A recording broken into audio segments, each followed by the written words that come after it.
On est dans une époque là qui va être révélatrice, qui va faire un grand tri sur les personnes qui sont trop dans l'hésitation.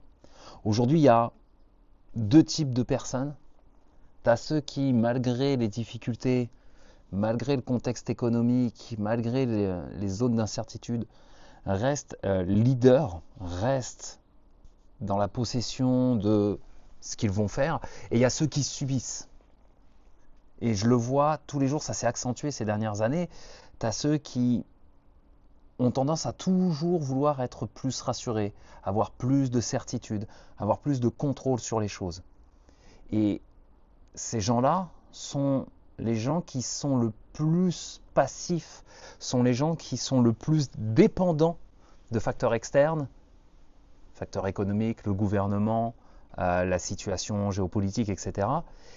Et paradoxalement, ce sont les gens qui, comme ils ont un grand besoin de sécurité, sont les gens qui ont le plus de stagnation dans leur vie. Et de l'autre côté, il y a les gens qui, malgré la peur, avancent. Aujourd'hui, avoir peur, c'est juste normal. L'être humain a toujours connu ça. La peur fait partie du game. Mais ce qui se passe, et ça s'est accentué depuis allez, on va dire 20 ans avec l'arrivée de l'Internet, et notamment de l'Internet au débit, c'est qu'aujourd'hui, on a de moins en moins d'hésitation, on se trompe de moins en moins. Regardez, la dernière fois que vous avez pris une mauvaise route. Moi, je suis né dans les années 80, et je pense que comme moi, tous ceux qui sont nés dans les années 80 ont connu cette carte-là. Tu sais, la carte Michelin qu'on déplie, et t'avais les deux parents qui s'embrouillaient au volant. Alors, ben ouais, non mais t'as pris la troisième à droite, après Pitibon-sur-Saône. Et ouais, et aujourd'hui ça n'arrive plus. Pourquoi je prends cette analogie du GPS? Parce qu'il y a une étude, je l'ai notée là, en 2021, Wax et Weinstein dans Frontier of Psychiatry. Ils ont démontré en fait que l'usage intensif des nouvelles technologies augmentait le niveau d'anxiété et baissait le niveau de bien-être. Et aujourd'hui, avec l'analogie du GPS que je viens de prendre, on ne se trompe plus. On ne fait plus d'erreurs. L'info est plus rapide, plus immédiate, on a moins d'hésitation. Et ce qui fut un temps normal, hein, prendre un mauvais chemin, se tromper, revenir sur ses pas, retester, etc. Aujourd'hui, terrorise des gens qui n'ont plus développé ce muscle véritable de la résilience. Parce que c'est vraiment un muscle. C'est-à-dire que quand je vais parler d'entrepreneuriat, tu as tout perdu. Et c'est arrivé à beaucoup d'entrepreneurs. Tu crées ton business, ça marche bien, puis d'un moment, pour une raison X ou Y, tout s'effondre, tu te retrouves dans la merde. À ce moment-là, tu n'as plus d'autre choix que de faire face. Tu n'as plus d'autre choix que de trouver des solutions. Et c'est le propre d'un entrepreneur, trouver des solutions. Et je dis pas que c'est confortable, et je dis pas qu'on a tous envie d'y aller. Des fois, c'est une horreur. Tes cartes bleues sont bloquées, tu as l'URSSAF qui vient te chercher pour des retards de TVA, des trucs, et c'est la merde. Et tu sais pas comment tu vas faire. Mais t'affrontes. Et au final, quand tu y es, même si c'est difficile, même si c'est stressant, tu remarques que t'en meurs pas en fait. Tu remarques que, ok, c'est comme ça. Et une fois que tu as traversé ça, tu te rends compte que c'était inconfortable, mais tu as survécu, tu as su trouver des solutions. Et derrière, tu vas pouvoir te remettre en chemin. Ce qui fait que la fois d'après, où tu vas de nouveau rencontrer ces difficultés, tu n'as pas envie d'y retourner, mais potentiellement, ça te fait moins peur. Et on ne peut pas s'affranchir de la peur, ou on ne peut pas diminuer la peur tant qu'on ne s'est pas confronté une première fois à ça. Et donc, tous ces gens-là, moi j'en ai eu beaucoup l'année dernière, qui veulent se lancer dans l'entrepreneuriat, qui veulent se mettre à leur compte, mais qui ont peur de ne pas réussir, peur d'échouer, etc. En fait, se bercent d'une illusion. C'est que l'échec fait partie du plan. Ça fait partie de la roadmap. Et si tu ne l'acceptes pas, n'y va pas. Le seul problème, c'est qu'aujourd'hui, on n'échoue plus. Et donc, on n'a plus développé, on développe de moins en moins ce muscle, on s'entraîne de moins en moins à faire face à des situations imprévues. On veut de la certitude, parce qu'on a été nourri depuis 20 ans à ces notions d'immédiateté, de bonne réponse, de c'est quoi la bonne méthode. Et cette bonne méthode, elle arrive toujours plus vite, toujours plus fort, toujours avec de meilleurs conseils. Et c'est pour ça que tu as des gens sur des, comment ça s'appelle, des formations en ligne qui se gavent avec de faux conseils parce qu'ils te disent voilà, suis ma méthode, ça va marcher, suis mon truc, tu vas voir. Et comme tu as des gens qui se lancent, qui ont peur de se tromper, qui cherchent tout de suite la bonne méthode de dis-moi comment ça marche, ces gens-là vendent des formations complètement bullshitées, mais comme ils disent aux autres ce qu'ils veulent entendre, ils explosent. Je vais prendre l'exemple là, d'une personne que j'ai eue c'était il y a 1 an en call. Ça m'avait fait halluciner. Une personne qui était dans le salariat et qui voulait se lancer comme coach. Je crois qu'elle avait déjà une certif de coach, mais peur, et si ça marche pas, et tu te rends compte, etc. C'est normal d'avoir des hésitations. C'est normal. À un moment, moi je suis père de famille. si je rentre pas de cash, je peux pas nourrir ma fille. Donc c'est normal d'avoir peur. Le seul truc, c'est il ne faut pas confondre la peur et l'inhibition. Quand tu es dans un haut niveau de peur, dans un état plutôt de sidération que d'inhibition, en fait, enfin si, tu as une inhibition de ton moteur d'action et tu es complètement sidéré. Là, il y a un vrai travail psycho à faire, il y a un vrai travail pour te permettre de débloquer ça. Mais la peur est une composante du chemin. Et à trop vouloir la fuir, on reste justement dans cet état un peu léthargique. Et donc cette personne, elle prend un rendez-vous avec moi parce qu'elle sent qu'elle a des blocages, elle sent que... Et donc moi, je la mets face à ses responsabilités. Voilà, tu ne peux pas avancer si tu n'es pas prête à t'affranchir de ça. Et je ne dis pas que tu dois tout quitter aujourd'hui, je ne dis pas que tu dois plaquer ton job, mais je dis qu'aujourd'hui, tu dois faire la démarche de te dire, j'y vais, sinon il n'y a rien qui changera. Et donc la personne, elle me contacte pour un programme qui est à 5 000 €. C'est le prix du ticket de ce programme-là.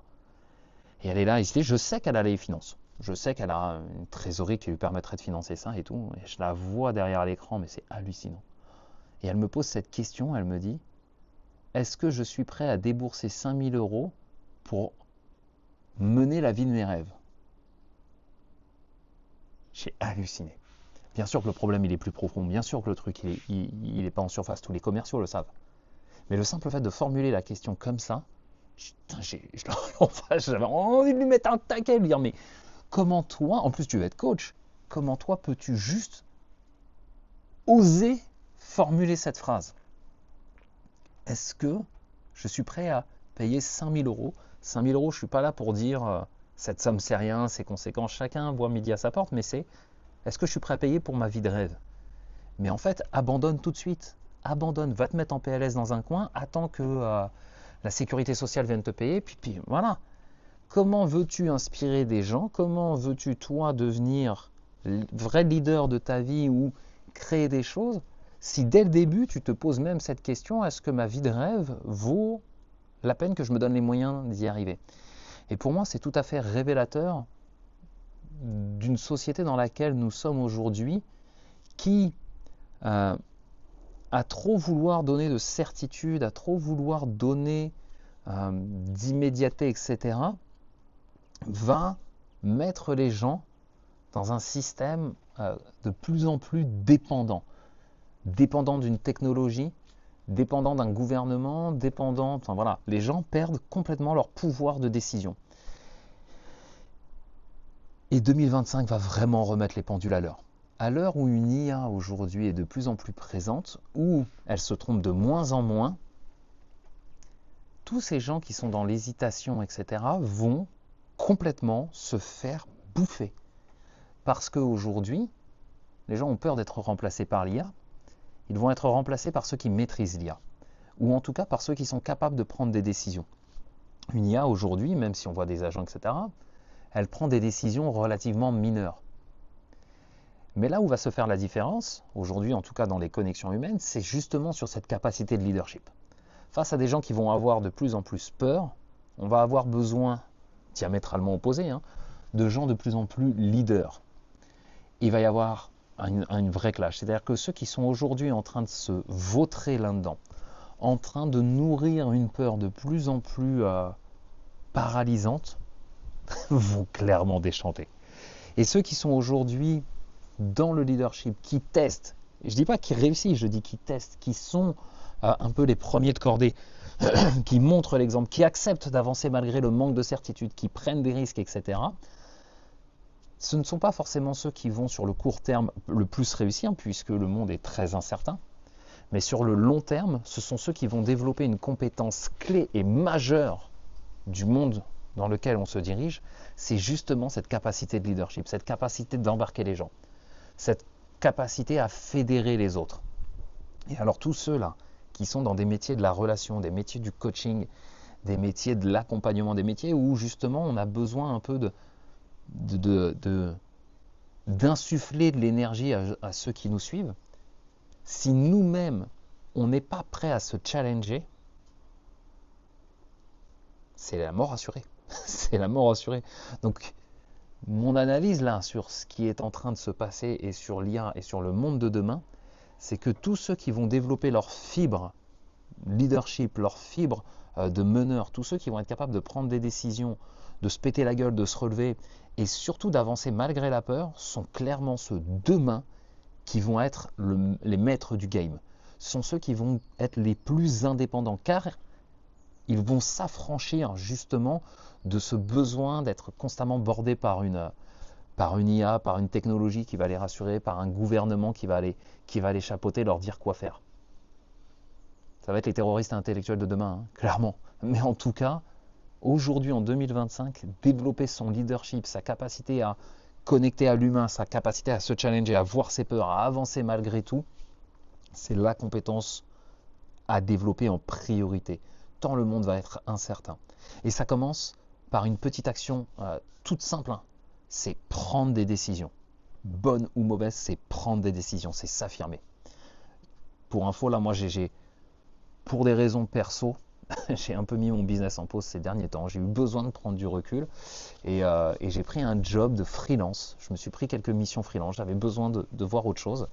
Et là, je viens de passer 2 mois à faire des phones pour des gens en recherche d'emploi, donc à les accompagner un petit peu. J'ai eu beaucoup de gens dans des situations assez précaires, un peu flippés, qui avaient tout perdu et tout ça.